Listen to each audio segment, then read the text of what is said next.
Hello students, this is Deepal Singh from Apollo Academy Sangrur. So student, yesterday we have discussed about the unbalanced forces and the forces which can cause motion. What is the cause of motion? We have discussed about forces and the forces in which the unbalanced forces which can cause the motion. So student ਇਹ ਸਾਰੀ ਗੱਲ ਵੀ unbalance force ਹੁੰਦੀ ਆ ਇਹ ਹੁੰਦੀ ਆ ਇਹ ਕਿੱਥੋਂ ਸ਼ੁਰੂ ਹੋਈ ਹੈ ਕਿੱਥੋਂ ਪਤਾ ਲੱਗਿਆ ਹੋਊਗਾ ਕਿਹੜਾ ਸਾਇੰਟਿਸਟ ਹੋ ਜਿਹਨੇ ਸਭ ਤੋਂ ਪਹਿਲਾਂ ਇਹ ਚੀਜ਼ ਦਿਮਾਗ ਤੇ ਲਿਆਂਦੀ ਹੋਊਗੀ ਯਾਰ ਮੈਂ ਮੋਸ਼ਨ ਦੀ ਕਾਜ਼ ਬਾਰੇ ਕੋਈ ਗੱਲ ਕਰਾਂ ਤਾਂ ਉਹਦੇ ਵਿੱਚ ਸਭ ਤੋਂ ਜਿਹੜਾ ਪਾਇਓਨੀਅਰ ਆਪਣਾ ਸਾਇੰਟਿਸਟ ਆਉਂਦਾ ਸਭ ਤੋਂ ਜਿਹੜਾ ਐਪੀਕਲ ਸਾਇੰਟਿਸਟ ਆਉਂਦਾ ਉਹਦਾ ਨਾਮ ਹੈ ਗੈਲੀਲੀਓ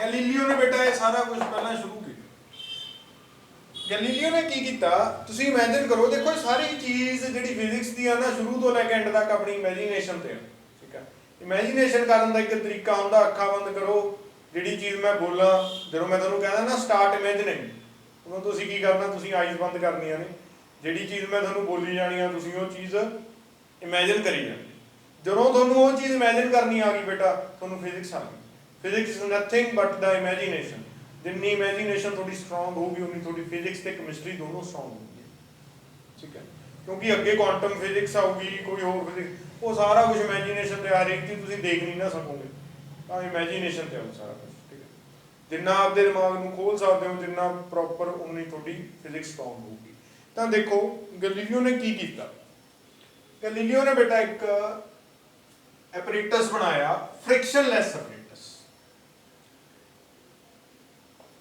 ਉਹਨੇ ਇੱਕ ਪਾਥ ਬਣਾਇਆ ਇਹ ਫ੍ਰਿਕਸ਼ਨਲੈਸ ਇੱਕ ਮੇਰੇ ਕੋਲ ਯੂ ਕੈਨ ਸੇ ਪਲੈਂਕ ਹੈ ਠੀਕ ਹੈ ਇੱਥੋਂ ਮੈਂ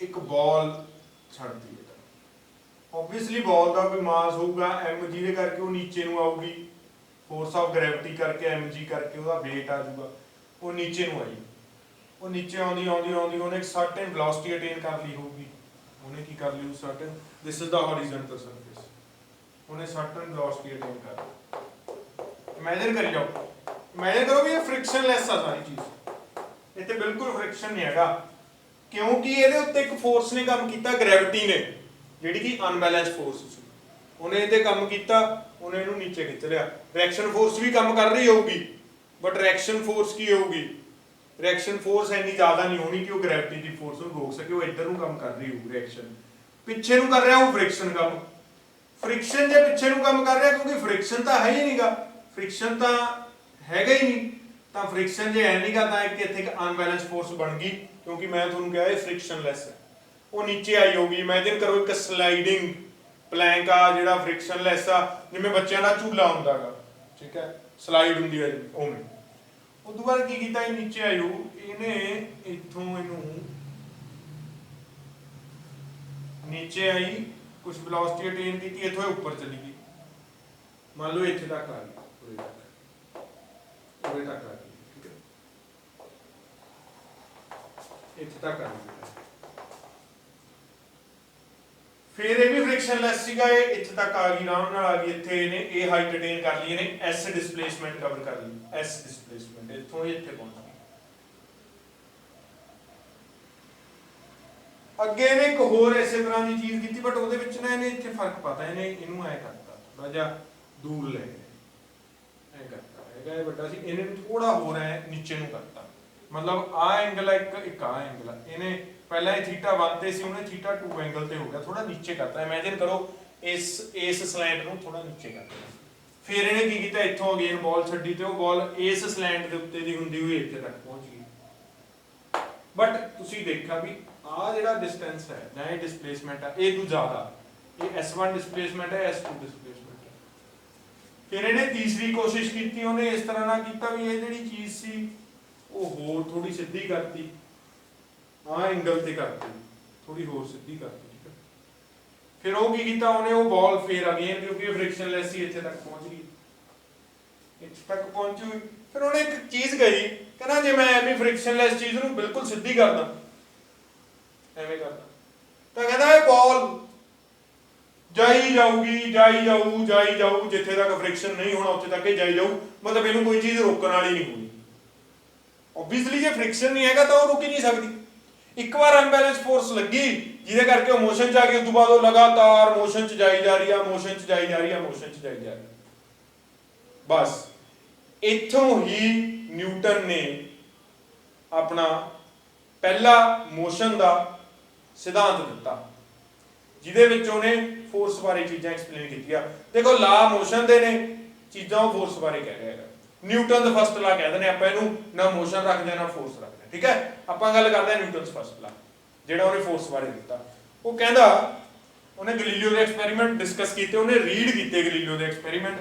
ਉਹ ਕਹਿੰਦਾ ਜੇ ਇਹ ਗੱਲ ਆ ਨਾ, ਫਿਰ ਇਮੈਜਿਨ ਕਰੋ ਵੀ ਮੇਰੇ ਕੋਲ ਕੋਈ ਬਾਲ ਹੈ ਜਾਂ ਕੋਈ ਵੀ ਬੋਡੀ ਹੈ ਜਿਹੜੀ ਗੋਲ ਹੈ, ਗੋਲ ਨਾ ਕੋਈ ਮਰਜ਼ੀ ਬੋਡੀ ਇਮੈਜਿਨ ਕਰ। ਆਪਾਂ ਪਹਿਲਾਂ ਨਿਊਟਨ ਦੀ ਫਸਟ ਲਾ ਬਾਰੇ ਥਿਓਰੈਟੀਕਲ ਡਿਸਕਸ਼ਨ ਕਰਦੇ ਹਾਂ, ਫਿਰ ਆਪਾਂ ਉਹਦੀ ਰੀਅਲ ਲਾਈਫ ਦੇਖਾਂਗੇ ਵੀ ਤੁਹਾਡੀ ਜ਼ਿੰਦਗੀ 'ਚ ਕਿਵੇਂ ਕਿੱਥੇ ਕਿੱਥੇ ਲੱਗਦੀ ਆ। ਉਹ ਤੁਹਾਡੇ ਸ਼ੁਰੂ ਤੋਂ ਹੀ ਲੱਗਣੀ ਸ਼ੁਰੂ ਹੋ ਜੂਗੀ, ਠੀਕ ਹੈ। ਚਲੋ ਆਪਾਂ ਦੇਖਦੇ ਹਾਂ, ਕੋਈ ਇੱਕ ਬਾਲ ਹੈ, ਉਹ ਬਾਲ ਹੈ, ਕੋਈ ਬੋਡੀ ਹੈ। ਇਮੇਜਿਨ ਸ਼ੁਰੂ ਕਰੋ, ਇਮੇਜਿਨੇਸ਼ਨ, ਅੱਖਾਂ ਬੰਦ ਕਰ ਲਓ, ਇਮੇਜਿਨੇਸ਼ਨ ਸ਼ੁਰੂ ਕਰੋ। ਉਹ ਇੱਕ ਐਸੇ ਸਰਫੇਸ ਤੇ ਇੱਕ ਵਾਰ ਤੁਸੀਂ ਉਹਨੂੰ ਪਿੱਛੋਂ ਪੁਸ਼ ਕਰਤਾ, ਇੱਕ ਵਾਰ ਤੁਸੀਂ ਉਹਤੇ ਫੋਰਸ ਲਾ ਦਿੱਤੀ। ਜੇ ਤੁਸੀਂ ਉਹਤੇ ਫੋਰਸ ਨਾ ਲਾਉਂਦੇ ਤਾਂ ਉਹ ਬੋਡੀ ਨੇ ਹਿੱਲਣਾ ਨਹੀਂ ਸੀ, ਨਹੀਂ ਹਿੱਲਣਾ ਸੀ ਨਾ, ਠੀਕ ਹੈ। ਬਟ ਮੈਂ ਤੁਹਾਨੂੰ ਕਹਿੰਦਾ ਤੁਸੀਂ ਉਹਤੇ ਫੋਰਸ ਲਾ ਤੇ ਸਰਫੇਸ ਇਸ ਤਰ੍ਹਾਂ ਦਾ ਜਿੱਥੇ ਜ਼ੀਰੋ ਫ੍ਰਿਕਸ਼ਨ ਆ, ਤਾਂ ਉਹ ਬੋਡੀ ਚੱਲੀ ਜਾਊਗੀ, ਚੱਲੀ ਜਾਊਗੀ। ਉਹੀ ਇੱਕ ਵਾਰ ਲੱਗੀ ਹੋਈ ਫੋਰਸ ਉਹਨੂੰ ਕਿੰਨਾ ਹੀ ਡਿਸਟੈਂਸ ਕਵਰ ਕਰਵਾ ਦੂਗੀ, ਕਿਉਂਕਿ ਉਹਦੇ ਉੱਤੇ ਕੋਈ ਆਪੋਜ਼ਿਟ ਫੋਰਸ ਤਾਂ ਲੱਗ ਹੀ ਨਹੀਂ ਰਹੀ। ਜੇ ਉਹਦੇ ਉੱਤੇ ਕੋਈ ਆਪੋਜ਼ਿਟ ਫੋਰਸ ਨਹੀਂ ਲੱਗ ਰਹੀ, ਇਹਦਾ ਮਤਲਬ ਕੀ ਹੋ ਗਿਆ, ਉਹਨੇ ਰੋਕਣਾ। ਬਸ ਇਹੀ ਨਿਊਟਨ ਦਾ ਫਸਟ ਲਾ ਸੀ। ਨਿਊਟਨ ਦਾ ਫਸਟ ਲਾ ਕੀ ਕਹਿੰਦਾ ਹੈਗਾ, ਸਟੇਟਮੈਂਟ ਰਾਈਟ ਡਾਊਨ ਕਰੋ, ਸਟੇਟਮੈਂਟ ਨੂੰ ਰਾਈਟ ਡਾਊਨ ਕਰੋ ਬੇਟਾ। ਨਿਊਟਨ ਦਾ ਫਸਟ ਲਾ states that a body is in state of rest or in state of continuous motion in a straight line will not change its state of rest or of continuous motion unless an external force applied on it। ਗੱਲ ਖਤਮ। ਇਹ ਉਹਦੀ first statement ਆ, Newton ਦੀ first ਲਾ ਦੀ statement ਹੈ। ਉਹ ਕਹਿੰਦਾ ਜੇ ਕੋਈ ਬੋਡੀ ਰੈਸਟ 'ਚ ਆ ਤਾਂ ਉਹ ਰੈਸਟ 'ਚ ਹੀ ਰਹੂਗੀ। ਕਿੰਨਾ ਟਾਈਮ? ਜਿੰਨਾ ਟਾਈਮ ਆਪਾਂ ਉਸ ਦੇ ਉੱਤੇ ਕੋਈ ਫੋਰਸ ਨਹੀਂ ਲਾਉਂਦੇ। ਬਿਲਕੁਲ ਸਹੀ ਹੈ, ਕੋਈ ਚੀਜ਼ ਗਲਤ ਹੀ ਨਹੀਂ ਕਹੀ ਉਹਨੇ। ਦੂਜੀ ਚੀਜ਼ ਉਹਨੇ ਕੀ ਕਹੀ ਸੇਮ ਡੈਫੀਨੇਸ਼ਨ 'ਚ, ਕਹਿੰਦਾ ਜੇ ਕੋਈ ਬੋਡੀ ਮੂਵ ਕਰ ਰਹੀ ਆ ਤਾਂ ਉਹ ਮੂਵ ਹੀ ਕਰਦੀ ਰਹੂਗੀ। ਕਿੰਨਾ ਟਾਈਮ? ਜਿੰਨਾ ਟਾਈਮ ਆਪਾਂ ਉਹਦੇ ਕੋਈ ਐਕਸਟਰਨਲ ਫੋਰਸ ਨਹੀਂ ਲਾਉਂਦੇ, ਐਕਸਟਰਨਲ ਅਨਬੈਲੈਂਸ ਫੋਰਸ ਨਹੀਂ ਲਾਉਂਦੇ। ਬਿਲਕੁਲ ਸਹੀ ਹੈ, ਕੋਈ ਪ੍ਰੋਬਲਮ ਨਹੀਂ। ਤੀਜੀ ਚੀਜ਼ ਉਹਨੇ ਕੀ ਕਹੀ, ਕਹਿੰਦਾ ਜੇ ਕੋਈ ਬੋਡੀ ਸਟ੍ਰੇਟ ਲਾਈਨ 'ਚ ਮੂਵ ਕਰ ਰਹੀ ਆ ਤਾਂ ਉਹ ਸਟ੍ਰੇਟ ਲਾਈਨ ਦੇ ਵਿੱਚ ਹੀ ਮੂਵ ਕਰਦੀ ਰਹੂ। ਕਿੰਨਾ ਟਾਈਮ? ਜਿੰਨਾ ਟਾਈਮ ਆਪਾਂ ਉੱਤੇ ਕੋਈ ਐਕਸਟਰਨਲ ਫੋਰਸ ਨਹੀਂ ਲਾਉਂਦੇ। ਬਸ ਇਹ ਤਿੰਨ ਚੀਜ਼ਾਂ ਉਹਨੇ ਇੱਕ ਡੈਫੀਨੇਸ਼ਨ 'ਚ ਕਰਤੀਆਂ। ਜਿਹੜੀ ਡੈਫੀਨੇਸ਼ਨ ਮੈਂ ਤੁਹਾਨੂੰ ਲਿਖਾਈ ਆ ਉਹ ਚੈੱਕ ਕਰਕੇ ਦੇਖੋ, ਉਹਦੇ ਵਿੱਚ ਇਹ ਤਿੰਨੇ ਚੀਜ਼ਾਂ ਆ ਜਾਂਦੀਆਂ। ਮਤਲਬ ਉਹਨੇ ਕੋਈ ਨਵੀਂ ਗੱਲ ਨਹੀਂ ਕਹੀ, ਉਹਨੇ ਜਸਟ ਇੱਕ ਨੇਚਰ ਦਾ ਫਿਨੋਮੀਨਾ ਦੇਖਿਆ, ਉਹਨੂੰ ਕਹਿਤਾ, ਦੈਟਸ ਇਟ। ਪਰ ਇਹਦੇ ਨਾਲ ਆਪਣੇ ਕਿੰਨੀ ਹੀ ਚੀਜ਼ਾਂ ਖੁੱਲ ਗਈਆਂ, ਕਿੰਨੀਆਂ ਹੀ ਚੀਜ਼ਾਂ ਦੀ ਐਕਸਪਲੇਨੇਸ਼ਨ ਖੁੱਲ ਗਈ ਇੱਕ ਸਿੰਪਲ ਸਟੇਟਮੈਂਟ ਨਾਲ। ਠੀਕ ਹੈ, ਸਿੰਪਲ ਸਟੇਟਮੈਂਟ ਨਾਲ ਆਪਣੀਆਂ ਬਹੁਤ ਚੀਜ਼ਾਂ ਦੀ ਐਕਸਪਲੇਨੇਸ਼ਨ ਖੁੱਲ ਗਈ।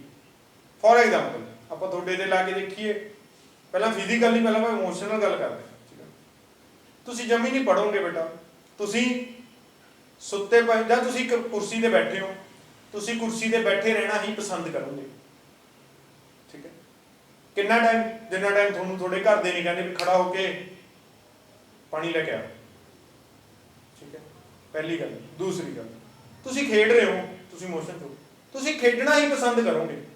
ਕਿੰਨਾ ਟਾਈਮ? ਜਿੰਨਾ ਟਾਈਮ ਤੁਹਾਡੇ ਘਰ ਦੇ ਤੁਹਾਨੂੰ ਨਹੀਂ ਕਹਿੰਦੇ ਵੀ ਭਾਈ ਘਰੇ ਆ ਕੇ ਪੜ੍ਹ ਵੀ ਲੈ। ਠੀਕ ਹੈ, ਸਮਝ ਆ ਗਿਆ? ਉਦੋਂ ਬਾਅਦ ਕੀ ਆ, ਤੁਸੀਂ ਐਕਟਰ ਬਣਨ ਲਈ ਸੋਚ ਰਹੇ ਹੋ, ਤੁਹਾਡੀ ਡਾਇਰੈਕਸ਼ਨ ਕੀ ਹੈ, ਮੈਂ ਐਕਟਰ ਬਣਨਾ ਗਾ। ਤੁਸੀਂ ਉਹਨਾਂ ਟਾਈਮ ਐਕਟਰ ਬਣਨ ਲਈ ਸੋਚਦੇ ਰਹੋਗੇ ਜਿੰਨਾ ਟਾਈਮ ਤੁਹਾਨੂੰ ਕੋਈ ਆ ਕੇ ਸਮਝਾਉਂਦਾ ਨਹੀਂ ਵੀ ਬੇਟਾ ਉਹ 'ਚ ਸਟਰਗਲ ਜ਼ਿਆਦੇ ਆ, ਜਾਂ ਉਹ ਚਾਹੇ ਨੁਕਸਾਨ ਨੇ, ਉਹਦੇ ਫਾਇਦੇ ਨੇ, ਜਾਂ ਐਵੇਂ ਆ, ਤੇ ਤੂੰ ਪੜ੍ਹਾਈ ਕਰ, ਤੇ ਤੂੰ ਆਹ ਚੀਜ਼ ਬਣ, ਤੂੰ ਡਾਕਟਰ ਬਣ, ਤੂੰ ਆਰਮੀ ਆਫਿਸਰ ਬਣ, ਤੂੰ ਪੁਲਿਸ ਆਫਿਸਰ ਬਣ, ਤੂੰ IPS ਬਣ, IAS ਬਣ, ਕੁਝ ਵੀ ਬਣ। ਠੀਕ ਹੈ, ਉਹਨਾਂ ਟਾਈਮ। ਇਹਦਾ ਮਤਲਬ ਕੀ ਆ, ਨਿਊਟਨ ਫਸਟ ਲਾ ਨਾ सिर्फ थिंग्स ते काम करता, न्यूटन फर्स्ट ला अपने उत्ते भी काम करता गा। ठीक है, जिवें थिंग्स अपनी पोजीशन चेंज करने च बिल्कुल इंटरस्टेड नहीं होंगे, उवें ह्यूमन दे नेचर भी इस तरह दी भी वो अपनी जगह ते ना पूरी तरह नाल तसल्ली हुंदा भी कोई चक्कर नहीं, मैं तां ही ठीक हाँ, मैं तां ऐं ठीक हाँ। ये जिहड़ा ये एटीट्यूड हुंदा ना, मैं तां ऐवें ठीक हाँ, दैट इज कॉल्ड स्टबर्ननेस, ढीठपना ਆਪਾਂ ਉਹਨੂੰ ਕਹਿ ਦਿੰਦੇ ਹਾਂ। ਹੁਣ ਬੋਡੀਜ਼ ਦੇ ਵਿੱਚ ਵੀ, ਫਿਜ਼ੀਕਲ ਬੋਡੀਜ਼ ਦੇ ਵਿੱਚ ਵੀ ਢੀਠਪਣਾ ਹੁੰਦਾ ਹੈਗਾ। ਠੀਕ ਹੈ, मतलब if a body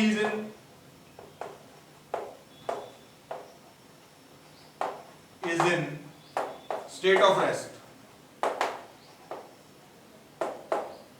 it will not move unless an external unbalanced force applied on it। ठीक है, ये चीज हैगी आ पता ही। ਇਹਦਾ मतलब ਜਿਹੜੀ ਇੱਕ ਬੋਡੀ ਹੈ ਜੋ ਰੈਸਟ 'ਚ ਆ, ਉਹ ਰੈਸਟ ਦੇ ਵਿੱਚ ਹੀ ਰਹਿਣਾ ਪਸੰਦ ਕਰਦੀ ਹੈ, ਤਾਂ ਉਹ ਰੈਸਟ ਦੇ ਵਿੱਚ ਹੀ ਰਹਿਣਾ ਪਸੰਦ ਕਰਦੀ ਹੈ। मतलब ਉਹ ਬੋਡੀ ਜੇ ਇਨੀਸ਼ੀਅਲੀ ਐਟ ਰੈਸਟ ਆ ਤਾਂ ਉਹ ਫਾਈਨਲੀ ਵੀ ਐਟ ਰੈਸਟ ਤੇ ਹੀ ਰਹਿਣਾ ਪਸੰਦ ਕਰੂਗੀ, ਜਿੰਨਾ ਟਾਈਮ ਆਪਾਂ ਉਹਦੇ ਉੱਤੇ ਕੋਈ ਐਕਸਟਰਨਲ ਫੋਰਸ ਨਹੀਂ ਲਾਉਂਦੇ। ਠੀਕ ਹੈ ਬੇਟਾ, ਇਨੀਸ਼ੀਅਲੀ ਪੋਜੀਸ਼ਨ ਦੇ ਵਿੱਚ ਰਹਿਣਾ ਪਸੰਦ ਕਰਦੀ ਹੈ। ਜੇ ਉਹ ਮੋਸ਼ਨ 'ਚ ਦਾ ਤਾਂ ਮੋਸ਼ਨ 'ਚ ਹੀ ਰਹਿਣਾ ਪਸੰਦ ਕਰੂ। ਦਿਸ ਇਨੀਸ਼ੀਅਲਟੀ, ਉਹਨੇ ਆਪਦੇ ਇਨੀਸ਼ੀਅਲ ਚੀਜ਼ 'ਚ ਹੀ ਰਹਿਣਾ, that's why this is called inertia. ਇੱਕ ਸ਼ਬਦ ਆ ਜਾਂਦਾ ਇਨਰਸ਼ੀਆ। ਇਨਰਸ਼ੀਆ ਦਾ ਮਤਲਬ ਕੀ ਆ? It is a tendency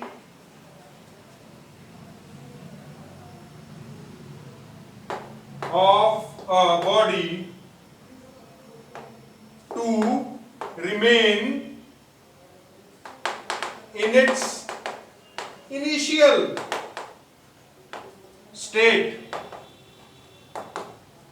either that state is rest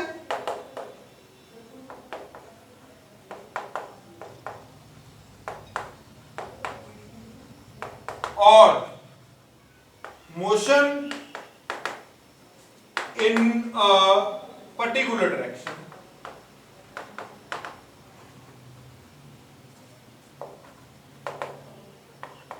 कहंदा मेरे बॉडी दे विच भी एनर्जी आ, ਤੁਹਾਡੀ बॉडी दे विच भी एनर्जी आ, कुर्सी दे विच भी एनर्जी आ। जिन्ना टाइम ਆਪਾਂ कुर्सी ਨੂੰ ਨਹੀਂ ਹਿਲਾਵਾਂਗੇ ਉਹ ਨਹੀਂ ਹਿਲੂਗੀ, एनर्जी आगा, क्योंकि वो अपने आप को इनर्शियल पोजीशन ਦੇ ਵਿੱਚ ਹੀ ਰਹਿਣਾ ਪਸੰਦ ਕਰਦੀ ਆ। That is called inertia. ਤਾਂ ਇਨਰਸ਼ੀਆ ਵੀ ਤਿੰਨ ਤਰ੍ਹਾਂ ਦਾ ਹੋ ਗਿਆ। ਇੱਕ ਤਾਂ ਹੋ ਗਿਆ ਇਨਰਸ਼ੀਆ ਆਫ ਰੈਸਟ। ਕੀ ਹੋ ਗਿਆ ਬੇਟਾ? ਇਨਰਸ਼ੀਆ ਆਫ ਰੈਸਟ। ਇਨਰਸ਼ੀਆ ਕੀ ਆ ਕਿ ਨਾ ਉਹ ਟੈਂਡੈਂਸੀ ਹੈ ਇੱਕ ਬੋਡੀ ਦੀ, ਟੈਂਡੈਂਸੀ ਉਹਦੇ ਵਿੱਚ ਇਹ ਗੁਣ ਆ ਕਿ ਜੇ ਉਹਦੇ ਕੋਈ ਐਕਸਟਰਨਲ ਫੋਰਸ ਨਹੀਂ ਲੱਗੂਗੀ ਤਾਂ ਉਹ ਆਪਦੀ ਇਨੀਸ਼ੀਅਲ ਪੋਜੀਸ਼ਨ ਦੇ ਵਿੱਚ ਹੀ ਰਹੂਗੀ। That is called inertia. ਜੇ ਇਨਰਸ਼ੀਆ ਇਹ ਚੀਜ਼ ਆ ਤਾਂ ਇਨਰਸ਼ੀਆ ਵੀ ਤਿੰਨ ਤਰ੍ਹਾਂ ਦਾ ਹੋ ਗਿਆ ਬੇਟਾ। ਇਨਰਸ਼ੀਆ ਆਫ ਰੈਸਟ ਹੋ ਗਿਆ, ਕਿਸੇ ਬੋਡੀ ਦੀ ਟੈਂਡੈਂਸੀ ਕਿ ਉਹ ਰੈਸਟ ਦੇ ਵਿੱਚ ਹੀ ਰਹੇ। ਆ ਮੈਂ ਇਨਰਸ਼ੀਆ ਆਫ ਰੈਸਟ ਦੀ ਗੱਲ ਕੀਤੀ ਹੈ। If a body is in state of rest it will remain in state of rest. दूसरा हो गया इनर्शिया ऑफ मोशन। दूसरा क्या हो गया? इनर्शिया ऑफ मोशन हो गया। If a body is in continuous motion, it's state of motion कर दो, इट विल नॉट स्टॉप या फिर it will not stop unless an external. This is called inertia of motion. वो motion च ही रहना पसंद कर रही है।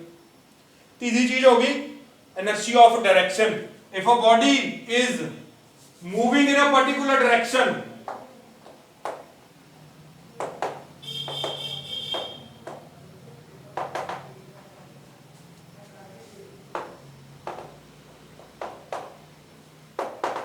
it will move in that direction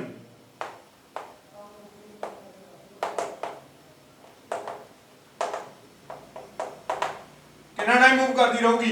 unless it can unless an external force unbalanced force is applied on it। मतलब जिवें सीधा जा रहा ਜਾਂ ਫਿਰ ਕੋਈ ਫੁੱਟਬਾਲ ਸਿੱਧੀ ਜਾ ਰਹੀ ਆ ਉਹਨਾਂ ਟਾਈਮ ਸਿੱਧੀ ਮੂਵ ਕਰਦੀ ਰਹੂ ਜਿੰਨਾ ਟਾਈਮ ਮੈਂ ਆਪਣੇ ਪੈਰ ਨਾਲ ਉਹਨੂੰ ਕਿਤੇ ਹੋਰ ਡਾਇਰੈਕਸ਼ਨ ਨਹੀਂ ਦੇ ਦਿੰਦਾ। ਇਹਦਾ ਮਤਲਬ ਕੀ ਹੋਇਆ ਨਿਊਟਨ ਦੇ ਫਸਟ ਲਾ ਦੇ ਵਿੱਚ ਨਿਊਟਨ ਨੇ ਫੋਰਸ ਬਾਰੇ ਕੀ ਗੱਲਾਂ ਕਹੀਆਂ। ਨਿਊਟਨ ਨੇ ਫੋਰਸ ਬਾਰੇ ਉਹ ਗੱਲਾਂ ਕਹੀਆਂ ਕਹਿੰਦਾ ਫੋਰਸ ਕਿਸੇ body the state of rest ਨੂੰ ਚੇਂਜ ਕਰ ਸਕਦੀ ਹੈ, ਫੋਰਸ ਕਿਸੇ body the state of motion ਨੂੰ ਚੇਂਜ ਕਰ ਸਕਦੀ ਆ, ਫੋਰਸ ਕਿਸੇ ਬਾਡੀ ਦੀ ਡਾਇਰੈਕਸ਼ਨ ਨੂੰ ਵੀ ਚੇਂਜ ਕਰ ਸਕਦੀ ਹੈ। ਕੰਕਲੂਜਨ ਇਹੀ ਨਿਕਲਦਾ ਨਾ ਉਹਦੇ ਸਟੇਟਮੈਂਟ ਤੋਂ। ਤੇ ਇੱਕ ਉਹਨੇ ਚੀਜ਼ ਹੋਰ ਦੱਸੀ ਕਹਿੰਦਾ ਕੋਈ ਵੀ ਬਾਡੀ ਆ ਜੋ ਰੈਸਟ 'ਚ ਤਾਂ ਉਹ ਰੈਸਟ ਦੇ ਵਿੱਚ ਹੀ ਰਹਿਣਾ ਪਸੰਦ ਕਰੂਗੀ, ਜੇ ਉਹ ਬਾਡੀ ਮੋਸ਼ਨ 'ਚ ਆ ਤਾਂ ਉਹ ਮੋਸ਼ਨ ਦੇ ਵਿੱਚ ਹੀ ਰਹਿਣਾ ਪਸੰਦ ਕਰੂਗੀ।